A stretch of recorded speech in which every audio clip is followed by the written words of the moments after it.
Hi ಎಲ್ಲರಿಗೂ ನಮಸ್ಕಾರ. Welcome to mini vlog Sahana Ravi. ಇವತ್ತು ಸ್ಪೆಷಲ್ ಏನಂತಂದರೆ ಚಪಾತಿ ನುಗ್ಗೆ ಸೊಪ್ಪಿನ ಹಾಕಿ ಚಪಾತಿ ಮಾಡೋದು, ಆಮೇಲೆ ನುಗ್ಗೆ ಸೊಪ್ಪು ಮತ್ತು ವೆಜಿಟೇಬಲ್ ಹಾಕಿ ಪಲ್ಯ ಮೊಟ್ಟೆ ಜೊತೆ. ಒಂಥರ ಮಿಕ್ಸ್ ಪಲ್ಯ. ಇವತ್ತು ಚೆನ್ನಾಗಿರುತ್ತೆ. ನುಗ್ಗೆ ಸೊಪ್ಪು ಮತ್ತು 2 ಮೊಟ್ಟೆ ನುಗ್ಗೆ ಸೊಪ್ಪು ಪಲ್ಯ ಹೇಗೆ ಮಾಡೋದಂತ ಹೇಳ್ಕೊಡ್ತೀನಿ ಬನ್ನಿ. ಸ್ಟವ್ ಮೇಲೆ ಬಾಣಲಿ ಇಟ್ಟಿದ್ದೀನಿ. ಇವಾಗ ಅದನ್ನು ಫಸ್ಟು ಎಣ್ಣೆ ಬಿಟ್ಟಿದ್ದೀನಿ. ಆಮೇಲೆ 2 ಮೊಟ್ಟೆ ಇದೆಯಲ್ಲ, ಫಸ್ಟು ನಾನೀಗ ಮೊಟ್ಟೆ ಹೊಡ್ಕೊಂಡು ಮೊಟ್ಟೆನ ಫ್ರೈ ಮಾಡ್ಕೊಬಿಡ್ತೀನಿ. ಯಾಕೆಂದರೆ ಹಿಂಗೆ ಮಾಡೋದು, ತರಕಾರಿ ಜೊತೆ ಎಲ್ಲ ಅದು ಸರಿಯಾಗಿ ಫ್ರೈ ಆಗೋಲ್ಲ ಮೊಟ್ಟೆ, ಹಂಗಾಗಿ ಇದನ್ನು ಸಪ್ರೇಟ್ ಫ್ರೈ ಮಾಡಿ ಇಟ್ಕೊಬಿಡ್ತೀನಿ. ಅದನ್ನು ಅದು ಸಪ್ರೇಟ್ ಫ್ರೈ ಮಾಡಿದ್ರೆ ಏನು ಗೊತ್ತಾ, ಉದುದ್ರಿಗೆ ಆಗುತ್ತೆ, ಉಂಡೆ ಥರ ಆಗುತ್ತೆ, ಚೆನ್ನಾಗಿರುತ್ತೆ. ಅದೇ ವೆಜಿಟೇಬಲ್ ಜೊತೆ ಹಾಕಿದ್ರೆ ಅಷ್ಟು ಉಂಡೆ ಥರ ಬರೋಲ್ಲ ಮೊಟ್ಟೆ. ನೋಡಿ ಹಿಂಗೆ ಹುರ್ಕೊಂಡಿದ್ದೀನಿ. ಚಿಟಿಕೆ ಅರಿಶಿನ ಹಾಕಿದ್ರೆ ಚೆನ್ನಾಗಿರುತ್ತೆ. ಅರಿಶಿನ ಹಾಕ್ತೀನಿ ಪ್ರತಿಯೊಂದು ಅಡುಗೆಗೂ ನಾನು. ಚಿಟಿಕೆ ಉಪ್ಪು, ಯಾಕಂದರೆ ಪಲ್ಯಗೂ ಹಾಕಬೇಕಲ್ಲ, ಚೂರು ಹಾಕ್ತಾಯಿದ್ದೀನಿ. ನೋಡಿ ಹಿಂಗೆ ಫ್ರೈ ಮಾಡ್ಕೋಬೇಕು, ಚೆನ್ನಾಗಿ ಹುರ್ಕೋಬೇಕು ಮೊಟ್ಟೆ. ಅದು ಹುರಿದಾದ್ಮೇಲೆ ಇದನ್ನು ಏನು ಮಾಡಿ ಸಪ್ರೇಟಾಗಿ ಒಂದು ಪ್ಲೇಟ್ಗೆ ಎತ್ತಿಟ್ಕೊಬಿಡೋಣ ಫಸ್ಟು. ನೋಡಿ ಪ್ಲೇಟ್ ಇಟ್ಟಿದ್ದೀನಿ. ಇವಾಗ ಫ್ರೈ ಆಗಿದೆ ಮೊಟ್ಟೆ. ನೋಡಿ ಹೀಗೆ ಈ ಥರ ಉದುದ್ರಾಗುತ್ತೆ. ಇದನ್ನು ಸಪ್ರೇಟಾಗಿ ಎತ್ತಿಟ್ಕೊಂಡು ನೋಡಿ ಹೀಗೆ ಎಲ್ಲ ಚೆನ್ನಾಗಿ ನೀಟಾಗಿ ಕ್ಲೀನ್ ಮಾಡ್ಕೊಂಡು ಎತ್ತಿಟ್ಕೋಬೇಕು. ಆಮೇಲೆ ಅದೇ ಬಾಣಲೆ ಪಲ್ಯ ಮಾಡೋಣ. ಈಗ ಸ್ಟವ್ ಆಫ್ ಮಾಡೋಣ. ಚಪಾತಿ ಹಿಟ್ಟು ಇನ್ನೂ ಕಲಸಿಲ್ವಲ್ಲ, ಸೊ ಚಪಾತಿ ಹಿಟ್ಟು ಕಲಸ್ಕೊಬಿಡೋಣ. ಪಲ್ಯ ಮಾಡೋವರೆಗೂ ಸ್ವಲ್ಪ ನೆನೆಯುತ್ತೆ. ಚಪಾತಿ ಹಿಟ್ಟು ಜೊತೆನೇ ನುಗ್ಗೆ ಸೊಪ್ಪು ಹಾಕೋದು, ಅದೇ ಸ್ಪೆಷಲ್ ಇವತ್ತು. ಇದು ನನಗೆ ನಮ್ಮ ಸವಿತಕ್ಕ ಅಂತ ಇದ್ದಾರೆ, ಅವ್ರು ಹೇಳ್ಕೊಟ್ಟಿದ್ದು ನನಗಿದು ಸ್ಪೆಷಲ್. ಇವತ್ತು ಟ್ರೈ ಮಾಡ್ತಾಯಿದ್ದೀನಿ. ಕಲಸಿಟ್ಕೊಂಡೆ ನೋಡಿ, ಚೆನ್ನಾಗಿ ನೆಂದಿದೆ ಇದು.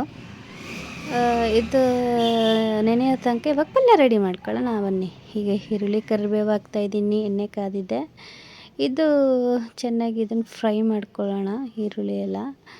ಆಮೇಲೆ ತರಕಾರಿ ಅದನ್ನೊಂದು ವಿಸಿಲ್ ಕೂಗಿಸ್ಕೊಂಡಿದ್ದೆ, ಯಾಕೆಂದರೆ ಎಣ್ಣೆ ಜೊತೆ ಅದರಲ್ಲಿ ಲೇಟ್ ಆಗುತ್ತೆ ಅನ್ನೋಕ್ಕೋಸ್ಕರ ನಾನು ಹಂಗೆ ಮಾಡ್ತೀನಿ.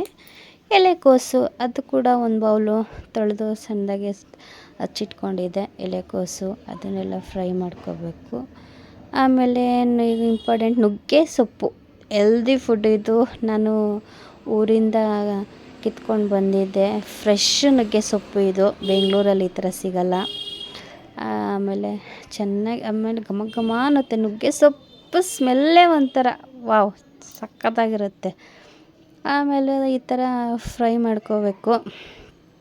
ಫ್ರೈ ಮಾಡಿಕೊಂಡು ನೋಡಿ ಈ ಥರ ಅವೆಲ್ಲಿ ಬೇಯಿಸ್ಕೋಬೇಕು. ಇದನ್ನು ನೀರು ಹಾಕಂಗಿಲ್ಲ, ಅದೇ ನೀರು ಬಿಟ್ಕೊಳ್ಳುತ್ತೆ. ಬೇಕಂದ್ರೆ ಚಿಟಿಕೆ ಹಿಂಗೆ ಇದು ಮಾಡ್ಬೋದು. ಚಿಟಿಕೆ 2 ಸ್ಪೂನ್ ಉಪ್ಪು, ಅಂದರೆ ಇದು ಚಿಕ್ಕ ಸ್ಪೂನು, ಹಂಗಾಗಿ ನಿಂಗೆ ಜಾಸ್ತಿ ಕಾಣಿಸ್ತಾ ಇದೆ. ಇಷ್ಟೊಂದು ಹಾಕ್ತಾವಳೆ ಅಂತ, ಸ್ವಲ್ಪನೇ ಇದೆ. ಚಿಟಿಕೆ ಅರಿಶಿನ ಹಾಕಿ ಹುರ್ಕೋಬೇಕು. ಚೆನ್ನಾಗಿ ಹುರ್ಕೊಂಡು ನೋಡಿ, ಹುರ್ಕೊಂಡಿರೋ ಮೊಟ್ಟೆ ಅಲ್ಲಿಗೆ ಹಾಕೋಣ ಪಲ್ಯಕ್ಕೆ. ಹಾಕಿ ಎಲ್ಲನೂ ಮಿಕ್ಸ್ ಮಾಡ್ಕೊಳ್ಳೋಣ ಇವಾಗ.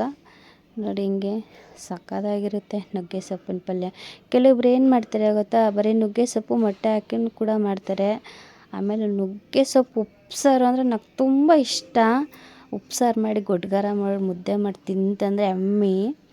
ಅದನ್ನು ಕೂಡ ಮಾಡ್ತೀನಿ ನಾಳೆ.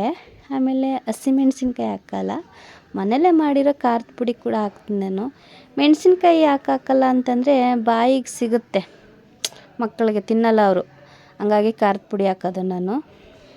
ಕೆಲವೊಂದಕ್ಕೆ ಹಾಕ್ತೀನಿ, ಇದು ಖಾರದ ಪುಡಿನೇ ಹಾಕೋಣ ಅಂತ ಖಾರದ ಪುಡಿ ಹಾಕ್ತಾಯಿದ್ದೀನಿ. ಇಷ್ಟೆಲ್ಲ ಹೆಲ್ದಿ ಫುಡ್ ಮಾಡಿಕೊಟ್ರು ನಮ್ಮ ಮನೇಲಿ ನನ್ನ ಮಕ್ಕಳು ಸೊಪ್ಪ ಇಪ್ಪ ಅಂತಾರೆ, ತಿನ್ನಲ್ಲ. ನನಗಿಷ್ಟ, ಅದಕ್ಕೆ ನಾನು ಯಾವುದು ಹೆಲ್ದಿ ಇರುತ್ತೋ ಗೊತ್ತಿರೋರು ಕೇಳ್ಕೊಂಡು ನಾನು ಮಾಡಿಕೊಡ್ತೀನಿ ನನ್ನ ಮಕ್ಕಳಿಗೆ. ಇವಾಗಿಂದ ಸಾಕಿದ್ರೆ ಅಲ್ವಾ ಮುಂದಕ್ಕೆ ಅವಕ್ಕೆ. ನೋಡಿ ಚಪಾತಿ ಒತ್ತಿಟ್ಕೊಂಡಿರೋದು ಇದು. ಫಸ್ಟು ನಾನು ಚಪಾತಿ ಒಂದು ಪ್ಲೇಟ್ಗೆ ಒತ್ತಿ ಇಟ್ಕೊಬಿಡ್ತೀನಿ, ರೆಡಿ ಮಾಡ್ಕೊಬಿಡ್ತೀನಿ. ಆಮೇಲೆ ಹೆಂಚು ಮೇಲೆ ಚಪಾತಿ ಇಟ್ಟು ಒಂದು ಸ್ಪೂನ್ ಎಣ್ಣೆ ಹಾಕ್ತೆ ಅದರ ಮೇಲೆ. ಹಿಂದೆ ಮುಂದೆ ಎಣ್ಣೆ ಹಾಕಿ ಬೇಯಿಸ್ಕೋಬೇಕು. ಚೆನ್ನಾಗಿರುತ್ತೆ ನೋಡಿ. ನುಗ್ಗೆ ಸೊಪ್ಪೆಲ್ಲ ಎಷ್ಟು ಚೆನ್ನಾಗಿ ಕಾಣಿಸ್ತಾ ಇದೆ ಅಲ್ವಾ, ಕಲಸಿ ಹೊತ್ತಿಟ್ಕೊಂಡಿರೋದು. ನೋಡಿ ರೆಡಿ ಆಯಿತು ಚಪಾತಿ ನುಗ್ಗೆ ಸೊಪ್ಪಿನ ಪಲ್ಯ. ಯಮ್ಮಿ.